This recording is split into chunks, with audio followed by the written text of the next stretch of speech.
Merveilleux s'avère notre cinéma. Le cinéma français, ce n'est pas que la dernière comédie de Michel Larocque, ou le dernier canois de Desplechin, jamais su comment ça se disait. Non, notre cinéma, c'est aussi le pur genre.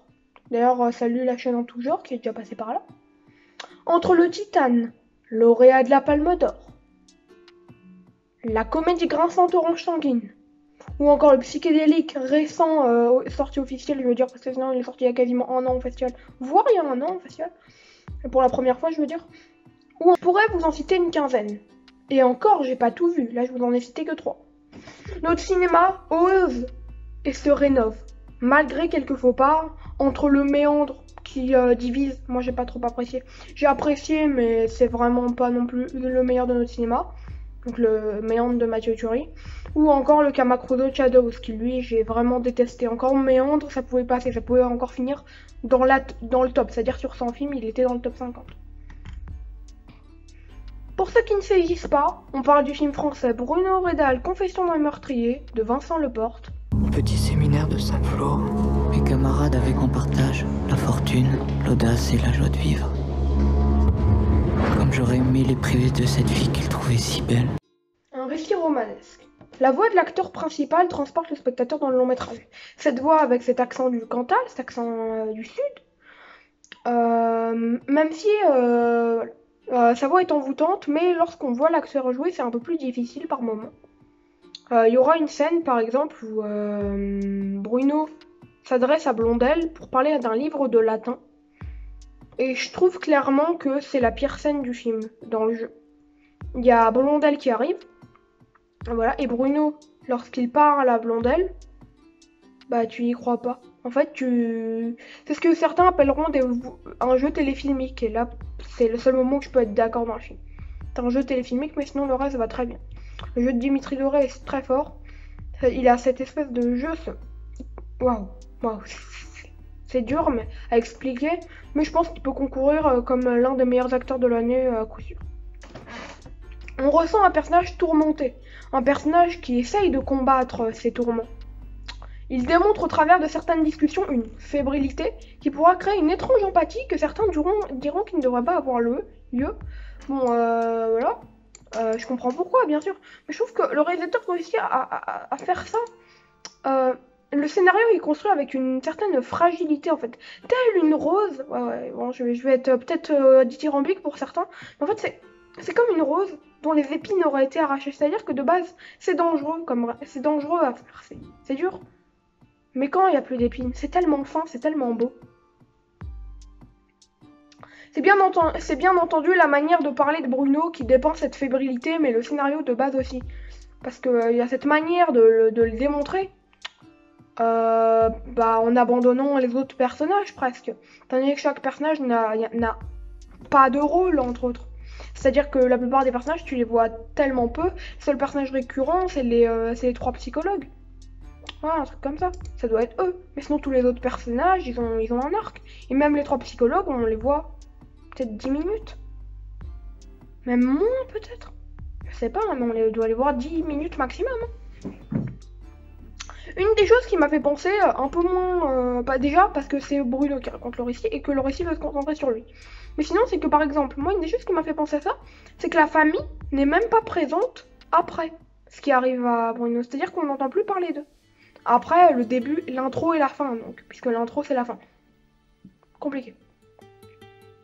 Vous comprendrez quand vous aurez vu le film. Ou même dès le début, je pense que vous comprendrez. Une des choses. Et sinon, Bruno s'avère par ailleurs peu jugé par le récit, malgré certaines représailles, bien entendu, heureusement. Mais Bruno s'avère peu jugé, j'ai trouvé ça très fort. C'est comme un documentaire à certains moments, c'est-à-dire que Bruno, il n'est pas jugé, c'est-à-dire qu'en gros, il est comme... je sais pas comment expliquer, mais il n'est pas jugé par le moment, Bruno, c'est ça qui est fort.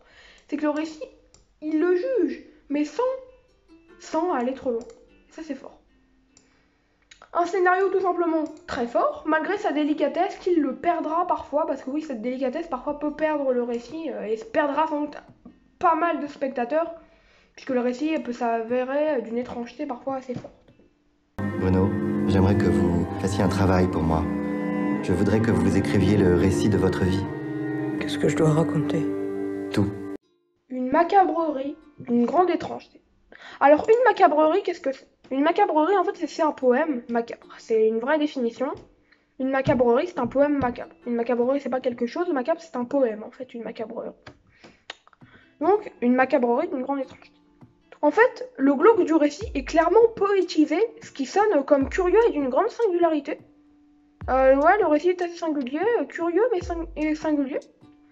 Le réalisateur rend le glauque parfois très étrangement exquis. Le glauque parfois devient très bizarre, très étrange, très repoussant. Mais c'est très étrange, c'est très étrange. Le réalisateur, ouais, il rend le glauque exquis, mais d'une telle manière où tu te dis, le réalisateur, qu'est-ce qu'il fait?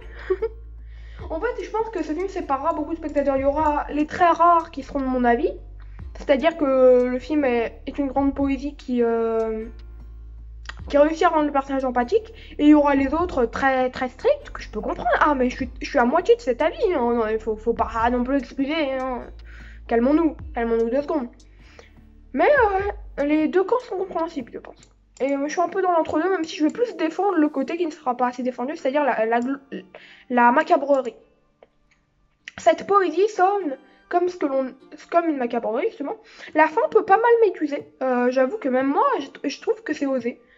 Mais personnellement, c'est surtout moi, c'est même pas ça c'est même pas la fin assez violente qui m'a médusé. Moi, c'est les propos de Bruno à la fin, les non-remords.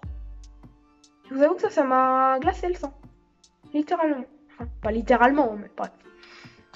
L'on comprend que Bruno est réellement perdu dans sa psychologie, ce qui nous fait perdre toute empathie envers lui, tout en l'accentuant. C'est pour ça que je vous dis que je suis entre deux, quoi. Moi, je perds toute empathie pour lui à ce moment-là. Mais à la fois, je la perds pas. Le récit, parfois, il va séparer des spectateurs, mais d'une telle manière. Je pense que c'est le genre de film où peut-être qu'on sera pas beaucoup, peut-être qu'on sera une petite team, vous voyez, un petit groupe Facebook ou un petit groupe Twitter. Un petit groupe WhatsApp, bref, n'exagérons pas. Mais en gros, on va être très peu, quoi. On va être extrêmement peu. D'ailleurs, à chaque fois, je divague une fois dans la vidéo, je remarque à chaque fois, non, je l'ai mis dans les 2 précédentes vidéos, je crois. Donc, j'avoue que Bruno Redal, Confession d'un meurtrier, est une œuvre que certains définiront comme nébuleuse. Et c'est vrai qu'il y a un peu de nébuleux là-dedans, mais ça se mêle à une richesse de récit, tout simplement exquise. Et peut-être que ton plus grand péché, c'est de tout voir sous des couleurs un peu trop sombres. Le meilleur film français de 2022. Le film, Bruno Redal, c'est une belle poésie qui gardera son étrangeté jusqu'à la fin. Les derniers mots, presque d'une mélancolie, son fond de voix off complètement posé et qui est d'un autre très fort, sont extraordinaires. C'est extraordinaire comme Vincent Leporte a créé cette histoire que 1000 phrases ne pourraient définir, que 10 000 mots ne pourraient définir, encore une fois. Peut-être que c'est juste moi qui suis désaxé, mais j'ai trouvé que le réalisateur a capté une certaine beauté dans ce film et j'ai trouvé ça incroyable.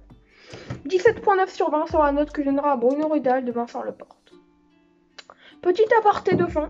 Là j'ai plus de texte, là vraiment je suis à la fin du texte, là 17.9 sur 20 c'est la dernière chose que j'ai écrite. À propos de Nope. Alors Nope va possiblement pas mal, Nope, Bruno Redal et Plume vont pas mal changer de place au cours de l'année, dans mon top de l'année, parce que c'est à dire que là ça fait 1 heure en gros, depuis peut-être 45 minutes, depuis la vidéo, le passage d'avant que vous avez vu, parce que là il y a eu un cut. Comment vous dire qu'il y a eu 45 minutes, et en fait pendant 45 minutes je réfléchissais où je vais positionner Bruno Redal et Nope. Et ça va beaucoup changer, je pense. Donc ce que je dis là, dans 1 heure, ce n'est pas vrai. Ça se trouve, pendant le montage, ce ne sera pas vrai. Pendant la publication, ce ne sera pas vrai, ça se trouve. Ça se trouve. Hein. Mais là, parce qu'en gros, je change beaucoup à ce niveau. Nope est 3ème dans mon top. Plume est 4ème. Bruno Redal est 5ème. Voilà. Ça m'attriste de mettre Bruno Redal en 5ème. Mais il y a des raisons qui font que Nope est 3ème. Jordan Peele, l'un de mes réalisateurs préférés. Et le film est extraordinaire. Plume 4ème parce que raison personnelle. Mais j'ai trouvé le film très bien. Et Bruno Redal et Plume, ça a été le plus compliqué. Et Nope aussi. Ouais, en fait les 3 étaient extrêmement compliqués. Bref, le film que je vais voir prochainement, Rhino et Orphan Kirsten, je vous l'ai déjà dit. Mais voilà, je vous le dis. Voilà. J'espère que cette petite vidéo vous aura plu. J'ai adoré Bruno Redal, clairement. Je pense que je vais encore hésiter après avoir tourné ce petit passage où je vais le mettre dans mon top. Je pense que là, dès que j'aurai éteint la caméra, enfin là, le téléphone, je peux vous dire que là, mon cerveau va cogiter. Ciao, c'était Martin Mega. Prenez soin de vous. Et moi, je prends soin de moi.